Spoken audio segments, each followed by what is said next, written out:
What's up, good people? Mark Holmes here, and as always, I want to say thank you all for watching, commenting, subscribing, and being part of the Joe Blue Sports Report. Without you guys, as well as you ladies, you know that this literally does not work. I hope you guys are having a great day. I'm having a good one. This weather is insane. Yesterday, I had 2 sweatshirts on, a stocking cap, and gloves. And anybody who knows me knows I hate to wear gloves. I cannot stand to wear gloves, but I was wearing them yesterday because it was cold. We had gale force winds, and it felt like we were working outside in Ice Station Zebra. Today, it's about 65 degrees. It's sunny. I've been actually raking on the front yard here. The fish, they were almost went back to hibernation. Now they're swimming around. And so it's like, okay, maybe we got over the hump. But no, Today, tomorrow, and Saturday is going to be nice, and then it's going to drop again on Sunday. So I guess the whole march in like a lion, out like a lamb thing is, basically telling you March is fickle. And this one seems to be in the reverse. But anyway, can't wait to get back down there tomorrow, because I'm going to see my buddy Jet's going to be helping us work on the red brick house this weekend, which will be cool. But we have some news about DeAndre Hopkins. Now, there's been a lot of talk about DeAndre Hopkins and the Cowboys. We know that Des Bryant has been working out with DeAndre Hopkins and stuff. And DeAndre Hopkins is in Texas now. He's in Texas. So the question is, why haven't the Cowboys met with him? Talk about him. Talk about him coming to the Cowboys. Well, there's a reason why the Cowboys haven't been talking to DeAndre Hopkins. You know what it is? Because clearly there's interest from Hopkins to the Cowboys and Cowboys to Hopkins, right? So we as Joe the fan, we say, get it on. Now, understand Hopkins, I remember when he was traded from the Texans. This was when the Texans were kind of at their peak. This is when Deshaun Watson was looking incredible. He had a great receiver right there, okay? And he was doing incredible things.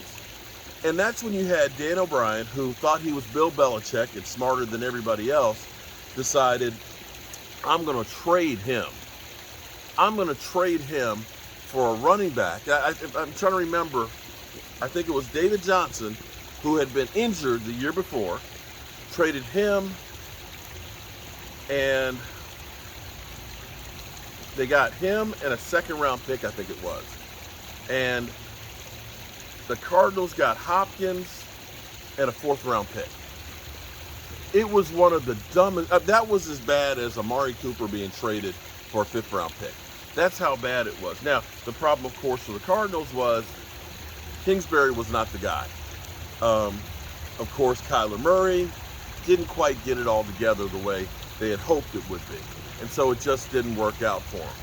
But that's not to say Hopkins wasn't a great player, because Hopkins, the more I think about this, because I know my man Game Time started talking about this, but the more I think about it, the more this thing makes sense. Think about this. Hopkins had 717 yards and 5 TDs last year. Hey, which doesn't sound like a lot, but I want you to remember 6 games last year. 6 games he was suspended for PED. He played in only 9 games. 9 games. And only 4 of those, Kyler Murray played in. Are you impressed now? He averaged 79 yards a game for 9 games, only having Hopkins for 4 of those games. So back to why the Cowboys haven't contacted him yet, see what he wants.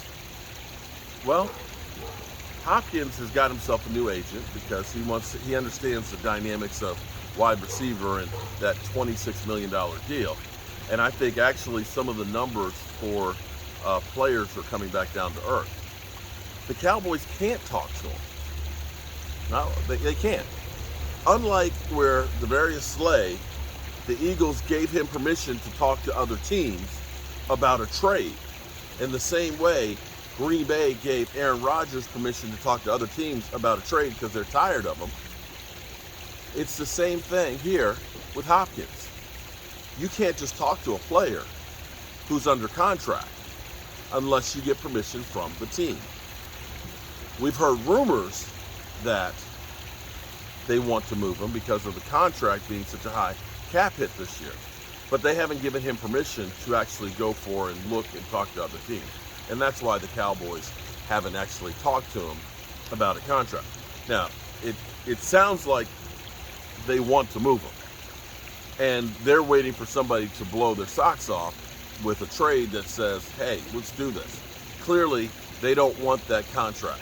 And they understand that they're not in a position to be a team that's going to challenge the Super Bowl. That's not to say that they won't, but understanding that Kyler Murray has an ACL injury and is probably not going to be ready to start the season, they understand that new coach, we need to revamp, we need to get draft picks, we need to clear salary and so on. And if we can move Hopkins, who is, 31 years old, and get some compensation and get rid of that cap hit, that they're actually better off in the long run. Because what you have to understand about football is, and this is part of the problem for the Cowboys, has been that they've always felt like we're only a few players away from challenging and haven't done like a complete rebuild. But if you think about the 90s, the Cowboys were able to get a group of guys together, keep adding to those, but that core group of guys grew together to become that great team. And that's where you get the whole window being opened or closed. Now, I will say the Cowboys, surprisingly enough, that most people haven't really noticed it, have actually gone through a complete transition of shifting away from Jason Garrett and his guys. I think there's only 10 guys or less that were here before Mike McCarthy got here. We've turned over the roster almost completely. And, with the exceptions of your Zach Martins and your Tyron Smith and your Dak Prescotts and like the DeMarcus Lawrences, most of these guys are all new players to the Cowboys. And it's actually suited them well because you think about the last 2 years, we've got 24 victories in the regular season. It's pretty good. That is really, really good. So I've got to go out here and pick up some heating and air conditioning units for the red brick house. And I've actually had to add some water to the fish pond. The water was a little bit low. It's evaporating because the sun is really cooking on here before the leaves come out on the trees. But it's been a great day. And we got our live stream tonight, 9 o'clock Eastern. I hope everybody tunes in because we'll be talking about what else? The Dallas Cowboys. And we'll see if the Cowboys get themselves a receiver. One other note, here's what's kind of crazy, is I'm beginning to feel like, and I don't know if this is collusion by the owners or what, but so far this free agency period, we haven't seen the super mega blow your socks away deals. We haven't seen the Tyreek Hill 4-year, $120 million deal. When you start seeing Miles Sanders signing for 4 years for $25 million,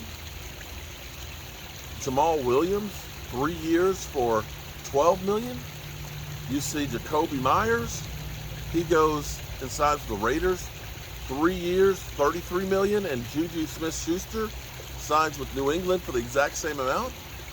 You almost feel like the running back and wide receiver money is actually peaked and has come back down to earth, which could be good for the Cowboys. And we'll see what happens. All right, good people.